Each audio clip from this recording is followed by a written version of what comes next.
आज स्वातंत्र्यवीर सावरकरांची पुण्यतिथी, त्यामुळे प्रथमतः मी त्यांना विनम्र अभिवादन करतो आणि त्यांच्या पुण्यतिथीच्या निमित्ताने सभागृहामध्ये आज मी एकमुखाने मागणी केली आणि तसं पत्र देखील माननीय सभापतींना दिलं की ज्यांनी देशासाठी स्वातंत्र्यवीर सावरकरांनी आपलं बलिदान दिलं, या देशाच्या स्वातंत्र्यासाठी जे लढले, ज्यांच्या लेखनातून ज्यांच्या कवितातून ब्रिटिश घाबरले, त्या स्वातंत्र्यवीर सावरकरांना भारतरत्न द्यावा आणि तो भारतरत्न विधान परिषदेच्या महाराष्ट्राच्या, कारण महाराष्ट्राचे ते होते त्यामुळे महाराष्ट्राच्या विधान परिषदेत त्याचा एकमुखाने ठराव करून तो सरकारने मुख्यमंत्र्यांच्या माध्यमातून माननीय देशाच्या पंतप्रधान कार्यालयाला पाठवावा आणि सावरकरांचा सन्मान म्हणून त्यांना भारतरत्न द्यावा ही मागणी मी केली।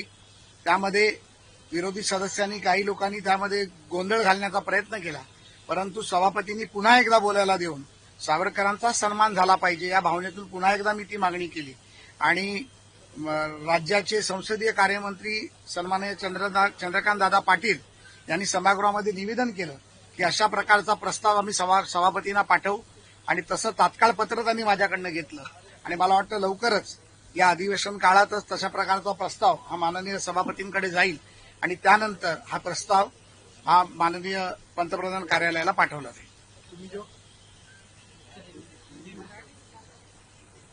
आज स्वतंत्रवीर सावरकर जी की पुण्यतिथि का दिन है, मैं उन्हें विनम्र अभिवादन करता हूं और आज के दिन में ही स्वतंत्रवीर सावरकर ने देश के स्वतंत्र के लिए जो योगदान दिया है, जो बलिदान दिया है, वो कोई भारतवासी या कोई भी भारतीय नागरिक भूल नहीं सकता।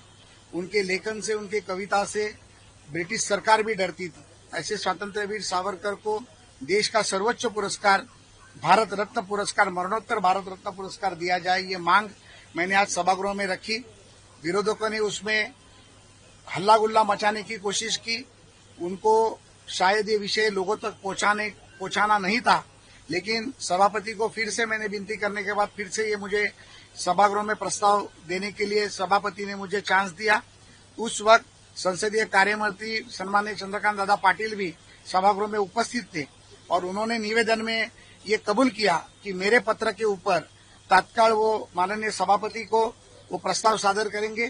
सभापति उस प्रस्ताव को एक मत से सम्मत कर माननीय देश के पंतप्रधान पीएमओ ऑफिस को वो भेजेंगे और आने वाले कुछ दिनों में ये प्रस्ताव भी पारित होगा और मरणोत्तर भारत रत्न पुरस्कार स्वतंत्रवीर सावरकर को मिलेगा। इससे मुझे बहुत आनंद हो रहा है। क्या लेट लगी तो नहीं लग रहा स्वतंत्रवीर सावरकर जी को अपने 75 साल पूर्ण हो गए? देखिए इतने साल तक कांग्रेस ने इस देश पे राज किया, इतने साल तक कांग्रेस ने स्वतंत्रवीर सावरकर का अपमान करने की कोशिश की। राहुल गांधी तो आज भी अपमान कर रहे हैं। मुझे लगता है आज सावरकर का सम्मान होना जरूरी है।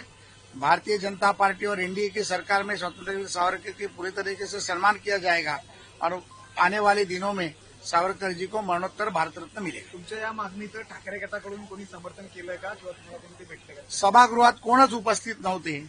मला वाटतं की निश्चितपणे ठाकरे देखील या गोष्टीचं असमर्थन करणार नाहीत, निश्चितपणे ते समर्थन करतील आणि स्वातंत्र्यवीर सावरकर हे स्वातंत्र्य सैनिक तर होतेच, परंतु ते एक महाराष्ट्राची शान देखील होते, या देशाची शान होते, या देशाची बाण होते।